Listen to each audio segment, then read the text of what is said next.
Salut, dans cette vidéo, on va voir la rope climb avec les jambes, avec les pieds, la montée de corde avec les pieds.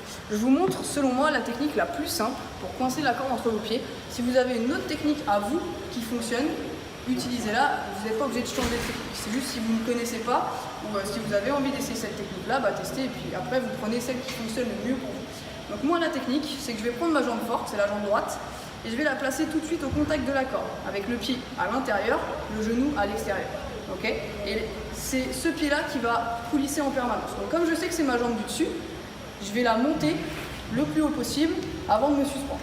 Une fois que je me suspends, je vais venir mettre mon pied gauche en dessous, marcher sur la corde, pousser dans mes jambes et me grandir. Ok, là je suis coincé, qu'est-ce que j'ai à faire? Monter ma jambe du dessus, ma jambe droite, monter mon pied gauche, pousser dans mes jambes et tirer.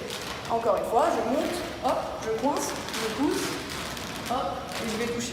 Sur la descente, moi ce que je vous conseille, c'est de pousser la corde pour éviter les frottements et hop, de vous laisser glisser tout doucement, d'accord? Donc, sans laisser glisser les mains, vous allez vous cramer, ça fait très très mal. Donc vous verrez, si vous arrivez bien à pousser dans vos jambes, la descente au final, elle est presque plus dure que la montée. Parce qu'en fait, sur la montée, vous poussez fort fort fort sur votre jambe du dessus et ça vous permet de monter correctement. Donc voilà, ça c'était ma technique. Je sais qu'il y en a certains qui aiment bien faire pareil et puis repasser avec l'autre jambe par-dessus. Hop, moi j'utilise pas ça, mais si vous le faites, vous pouvez. Et dernière chose que je voulais vous dire, si vous n'arrivez pas à déplacer vos appuis, on va remplacer la montée de corde et on va séparer ça en deux parties. La première partie, ça va être du rope climb hold. Donc vous allez juste caler la corde entre vos pieds, là, hop, et tenir. D'accord, on tient le temps que je vous ai demandé.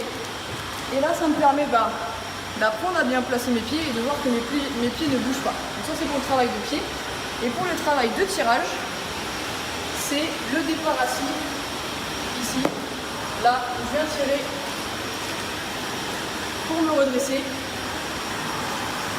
et faire la descente.